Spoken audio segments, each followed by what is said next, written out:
ngitian nyo ulit yung katabi nyo. At pwede na kayong umupo para makarelax na kayo. Ha? Huwag lang kayong matutulog kasi maaga pa naman.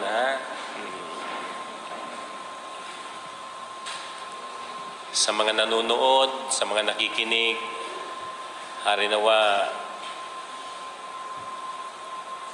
nasa maayos din kayong kalagayan gaya namin dito. Ang mga nandito, kung hindi nyo man makita sa camera, ang mga nandirito'y masasaya, masisigla, ang gaganda.